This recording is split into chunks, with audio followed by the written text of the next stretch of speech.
À quelques jours du scrutin, ces Mauritaniennes sont venues acclamer l'une des seules candidates femmes à la tête d'une liste régionale.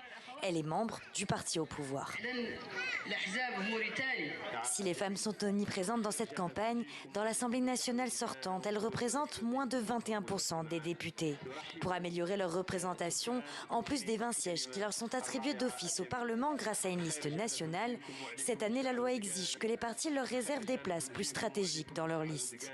Pour cette candidate, des progrès ont été réalisés, mais les femmes ont encore un long chemin à faire. Ça tient aussi à ce que les femmes elles-mêmes s'intéressent à la politique. Et il faut qu'elles soient autonomes. Il faut qu'elles aient une autonomisation, qu'elles puissent financer elles-mêmes leur campagne, qu'elles puissent s'intéresser elles-mêmes à se positionner dans les listes électorales. Quelque part, c'est un grand combat que nous devons mener et nous sommes là pour ça.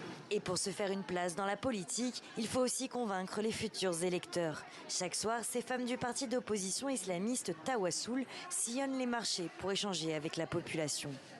Pour cette candidate à la députation, changer les mentalités se fera progressivement. En Mauritanie, la femme a un rôle de leader. Elle est habituée à prendre des décisions dans son foyer. Mais en politique, elle a longtemps été mise à l'écart, par manque de connaissances dans ce domaine. Avec le temps, la femme finira par occuper un rôle de leader en politique dans cette société qui tient à ce qu'elle ait une place centrale. La Commission nationale électorale indépendante a affirmé qu'elle sanctionnerait les partis qui ne respecteront pas les consignes sur la représentativité.